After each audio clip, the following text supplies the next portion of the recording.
Hey, what's up, everybody? I'm back with another episode of Monday Hauls, and I can't wait to share with you what I've picked up over the past couple of weeks. So stay tuned.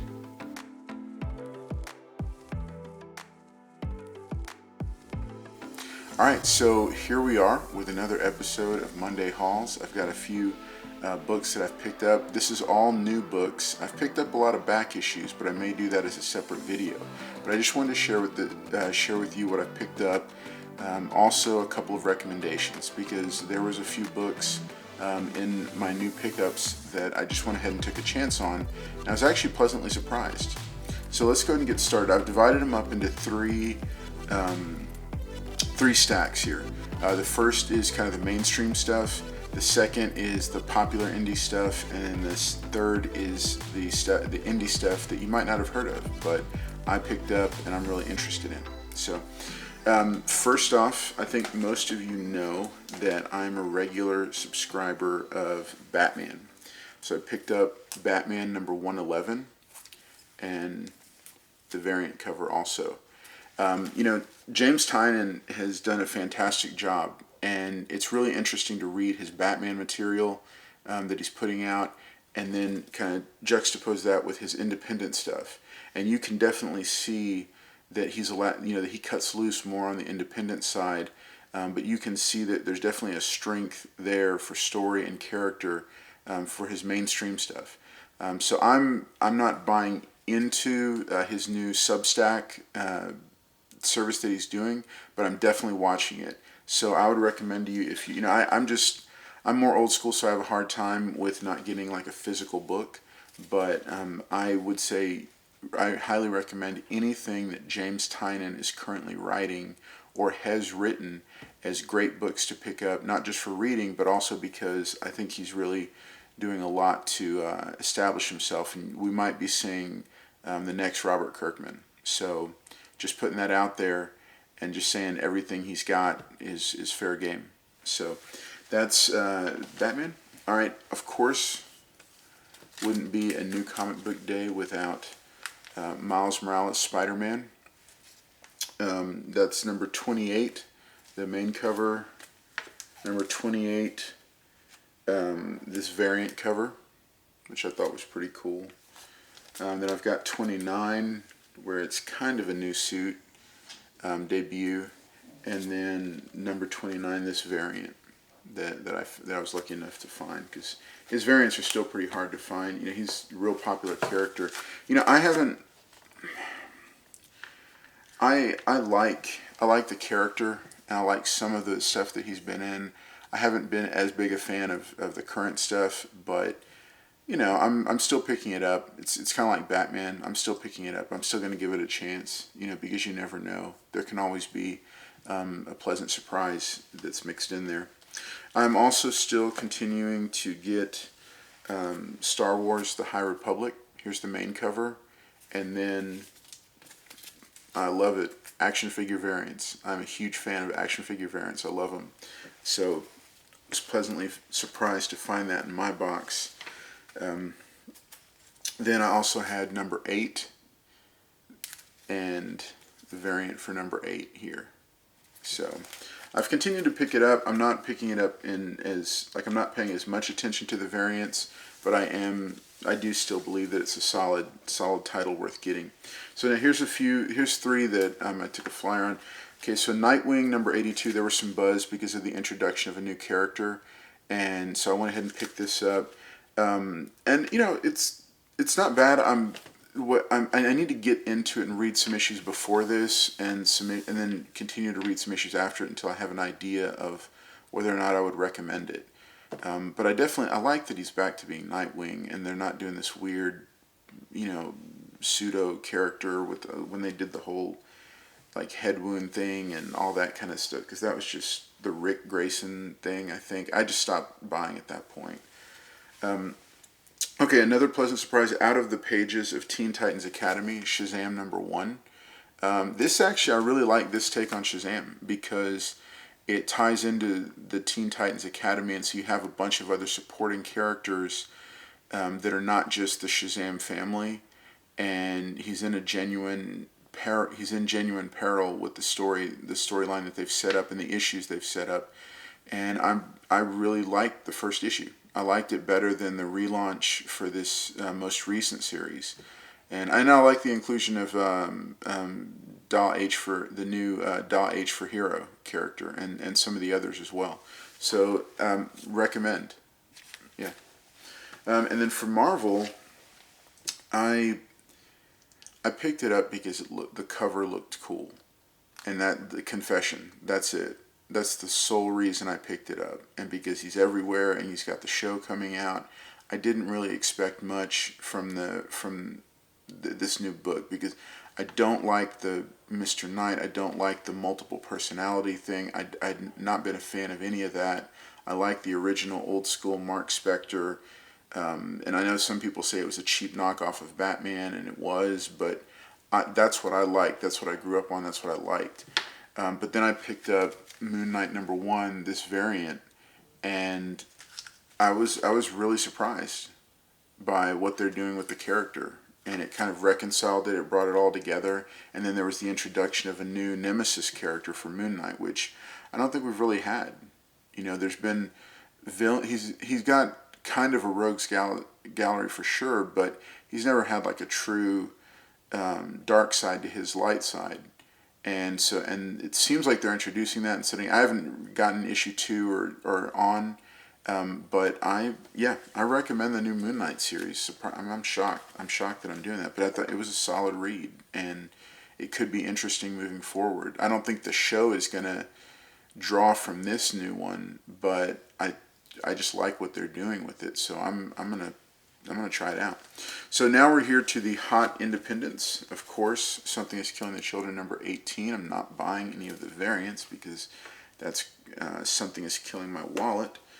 The Department of Truth, number 11. Okay, this is just the A cover. Again, I didn't get any of the variants because I was out sick for a little while.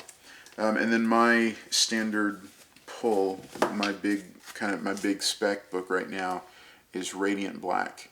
And I picked up 2 copies of the A cover, and if that's the A cover, I think that's the A cover, and then 2 copies of the B cover. None of the variants. I am picking up variants for that. It seems like it's moving the needle. This and Radiant Black and Noctera, which I don't have a copy of, are 2 books to be watching right now.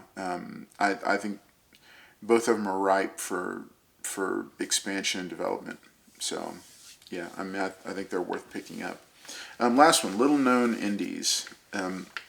I've said it before in one of my in my top 11 independent titles that you should be picking up right now. Many of those have started to pop off and grow in value, but one of them that I think people are still not keeping up with, that is going to be a major series moving. I believe that there's going to be keys within it that are worth having moving forward, and that's Star Wars: The High Republic Adventures. This is not the main High Republic title. This is the kids title, or quote kids title. It's comic books, so they're all, But this is The Monster of Temple Peak #1, and this is a new kind of offshoot of the title. But you can still find those back issues for inexpensive. They're still well worth picking up, and not just for story, and for new characters, but because it expands the universe. And so if you're a Star Wars fan, I highly recommend picking up Star Wars: The High Republic Adventures, which is published by IDW. It's not published by Marvel proper. It's by IDW, and this is more of a junior level one, but it's still solid. It's still good to read, and I think that if you're watching the Star Wars universe, man, this is a no-brainer, and for cover price or less than cover price, well worth picking up. Even the variants are fairly inexpensive. So AWA Upshot has been putting out some cool stuff. I've talked about how big a fan I am of Erratic, and then I also enjoyed the one about the little robot. I can't Eve. I think no, it wasn't Eve. It was something else, but it was a decent one. But this one, just the artwork alone just grabbed me. Not All Robots. It's about a dystopian future with robots. But this is it's really interesting. I haven't read it yet, but I flipped through it, and it's enough for me to say might be worth picking up. I think this is the B cover that I got. So this, okay, so you know that I'm a big fan. Well, if you've been watching the channel for a while, you know that I'm a big fan of Hispanic superheroes. And Seis Cuerdas, Defender of Mexico, this is issue 3 that came out. My LCS wasn't even stocking it. I was on a business trip in Nashville at Rick's, I think it's Rick's Comics in Nashville, and he had a copy of issue number 1. I picked it up, I flipped through it, I liked it. I mean, he's a superhero running around in a sombrero, so is it stereotypical? Maybe a little, some, but I just like the idea that they took, that somebody put together a superhero like this, and it's in large part based on culture. I don't know if it's going to go anywhere or if they're going to do more of it. It's a limited series. It was published through Comics Experience and Source Point Press, which is kind of like a guided, I don't want to say vanity press, but it's a guided self-publishing for comic books. And they provide editorial oversight and guidance and help the process along. So I don't know if they're going to do more of them, but I wanted to pick it up and have at least these 3 because you never know. And I want to see more Hispanic superheroes. That's it. 7 Swords, number 2. You know that I picked up number 1 and a variant for number 1 and really enjoyed them, so I do recommend 7 Swords. It's kind of like a League of Extraordinary Gentlemen, but from a different era. It's taking some literature and fiction characters and casting them as like a super team coming together for a greater mission. And so I'm always a big fan of historical fiction, always. And I love kind of what they did with the first issue, and I'm going to stick with it and see where it goes. Kind of reminds me a little of Rough Riders, but yeah, I'm looking forward to it. Okay, so of course wouldn't be a new comic book day without a copy of a Stray Dogs book. This is Stray Dogs Stray Dogs number 1, the 4th printing. And so I got a copy of that to add to my Stray Dogs collection. Last and biggest recommendation, I know this one's been hyped up a bit, and so people are already chasing it and grabbing all the variants, and the variants are going up in price, but it's actually really good. The artwork is good, the premise is simple but good, and the world building is actually really high level for being the first issue only. I'm liking it. I've got to say I'm a fan of Bermuda. So I picked up number 1. I think this is just the A cover, and I picked this one up to read it because I'd heard some buzz about it. And I thought, well, let me pick up a copy, and I was pleasantly surprised with it. I'm looking forward to seeing what they do with it. So that is this episode of Monday Hauls. Thanks for tuning in. It's been exciting to connect with more of you. We did recently just break the 100 subscriber mark, so be on the lookout for my announcement about the 100 subscriber giveaway, because I am going to give one away, and a book away. It's going to be a special book, and you're going to be excited about it, and there will be a video about it on the channel where you can like and comment. And that's how you'll get entered. I'll explain how you're going to get entered to win. But I'm looking forward to giving that away. So thank you again for tuning in. Make sure to like and comment on this video, and consider subscribing, because I've got a lot more content that I'm looking forward to putting out, and a lot more Friday features, which are the books, or which are the series where I talk about different books you should be picking up right now. I'll also be getting into supplies that I use, methods that I use for shipping comic books, how to submit to CGC, a whole bunch of other stuff that I've got coming down the pipe. So thanks for tuning in, and I'll see you next time.